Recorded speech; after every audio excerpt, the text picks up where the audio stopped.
વડોદરાના વેમાલીના રહીશોએ પ્રાથમિક સુવિધાના અભાવે ચક્કાજામ કરી સૂત્રોચ્ચાર કરી વિરોધ નોંધાવ્યો હતો। વડોદરાના વેમાલી ગામ કોર્પોરેશનમાં સમાવિષ્ટ હોવા છતાં વિકાસથી વંચિત રહેતા રવિવારે સમા સાવલી રોડ પર ઉતરી પોતાની માંગણીઓ અંગે તંત્ર સુધી અવાજ પહોંચે તે માટે રોડ ચક્કાજામનો પ્રયાસ કરી વિરોધ નોંધાયો હતો। તેઓની માંગ છે કે છેલ્લા કેટલાક વર્ષોથી ગામ કોર્પોરેશનમાં હોવા છતાં પ્રાથમિક સુવિધાઓથી વંચિત રાખવામાં આવ્યું છે। આજે ડિજિટલ પ્લેટફોર્મ માધ્યમથી તેઓનો અવાજ મુખ્યમંત્રી સુધી પહોંચાડવાનો પ્રયાસ કર્યો હતો। જો આગામી દિવસોમાં આ બાબતને ધ્યાન પર લેવામાં નહીં આવે તો ઉગ્ર વિરોધની ચીમકી ઉચ્ચારી હતી। સૂત્રોચ્ચાર કરી રોડ અકસ્માત અટકાવવા માટે સ્પીડ બ્રેકર શા માટે લગાવવામાં નથી આવતા, વિકાસ નહીં તો વોટ નહીં અને લોકોને જગાડી તંત્રને આંખો ઉઘાડવા અંગે પોસ્ટર બેનર સાથે વિરોધ નોંધાવ્યો હતો।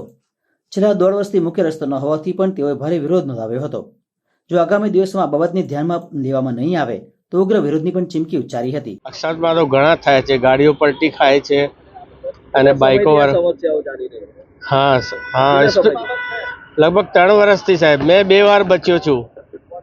રિક્ષા મારી પલટી ખાઈ જાત, 2 વાર હું બચ્યો, એક વાર વરસાદમાં ને એક વાર રાતે મોડા મેં।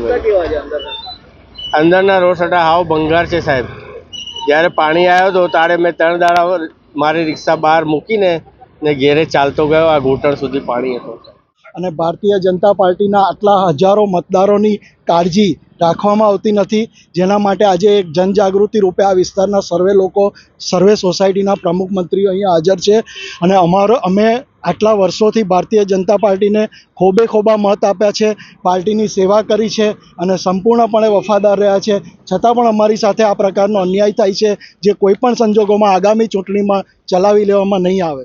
આગળ અમે લોકોએ એવું નક્કી કર્યું છે કે હવે અહીં આગળ સ્થાનિક કક્ષાએ કોઈપણ પ્રકારના આવેદનપત્ર આપવાના બદલે અમે એવો અભિગમ રાખ્યો છે કે ભાઈ મીડિયાના માધ્યમથી જ અમારી વાતને અમે ડિજિટલી ખરું ને એ પ્લેટફોર્મ પર લઈ જઈએ અને મુખ્યમંત્રી શ્રી, પ્રધાનમંત્રી શ્રી અને ભાજપ અધ્યક્ષ શ્રી CR પાટીલને આ વિસ્તારની અંદર જે વિકાસ રૂંધાયો છે એ બાબતે અમે એમને જાણકારી આપીએ।